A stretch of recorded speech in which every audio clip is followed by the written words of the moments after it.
इस अध्याय का नाम राजविद्या राजगुह्य योग कहा गया है, क्योंकि इस अध्याय में भगवान ने गुप्त रखने योग्य भावों और कर्मों का विस्तृत वर्णन किया है। इदंतु ते गुह्यत्म प्रवक्ष्याम्यन सूर्वे ज्ञान विज्ञान सहितं यज्ञात्वा मोक्ष से शुभा। अर्जुन के 7 प्रश्नों के उत्तर देते हुए 7वें अध्याय में कतिपय व्याख्या अपूर्ण रहने के कारण भगवान 9वां अध्याय आरंभ करते हुए कहते हैं, मैं तेरे लिए परम गुप्त रहस्य विज्ञान सहित ज्ञान को पुनः विस्तार से कहता हूँ, जिसको जानकर तू सभी दुखों से मुक्त हो जाएगा। राजविद्या राजगुह्य पवित्रमिदमुत्तमं प्रत्याक्षवगम धर्मे सुसुखं कर्तुमव्ययम्। भगवान विज्ञान सहित ज्ञान को पवित्र विद्याओं में राजा, गोपनीय तत्वों में उत्तम, प्रत्यक्ष फलदाता, धर्म से परिपूर्ण, अति सुगम और अनंत बताते हैं।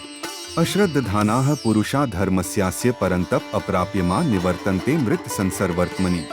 हे परंतप, धर्म में श्रद्धा न रखने वाले श्रद्धा रहित पुरुष अंततः मृत्युलोक में विचरण करते रहते हैं, न कि मुझे प्राप्त होते हैं।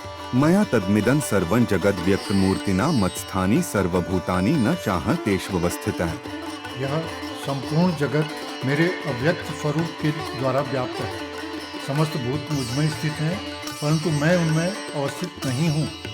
न च मत्स्थानि भूतानि पश्य मे योगमैश्वरं भूतभृन्न च भूतस्थो ममात्मा भूतभावना। मेरी योग शक्ति की ईश्वरीय महिमा को समझ। सभी भूतों का उत्पादन और धारण करने के बाद भी मेरा अस्तित्व वास्तव में भूतों में स्थित नहीं है, और न ही वे सब भूत मुझ में स्थित हैं। यथाकाश स्थितो नित्यं वायुः सर्वत्र गो महान तथा सर्वाणि भूतानि मत्स्थानीत्युद्धारय। जैसे आकाश में स्थित वायु निरंतर आकाश में ही विचरण करती रहती है, उसी प्रकार मुझ में स्थित सभी भूत मुझ में ही रहते हैं। सर्वभूतानि कौन्तेय प्रकृति यान्ति मामिकां कल्पक्षे पुनस्तानि कल्पादौ विसृजाम्यहम्।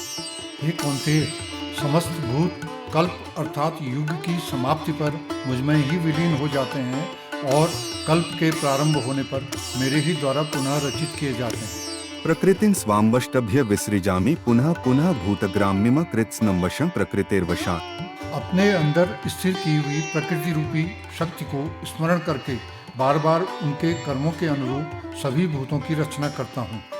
न चमा तानि कर्माणि निबध्नन्ति धनंजय उदासीन वदासीन मसक्त तेषु कर्मसु। हे धनंजय, कर्मों में आसक्ति रहित और उदासीन मुझ अविनाशी परमात्मा को कोई भी कर्म नहीं बांध सकते।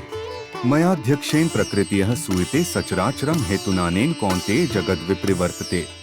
हे कौन्तेय, मेरी उपस्थिति और अनुमति से ही संपूर्ण जगत के साथ चराचर की रचना होती है, और इसी प्रकार जगत में समय समय पर विभिन्न परिवर्तन होते रहते हैं।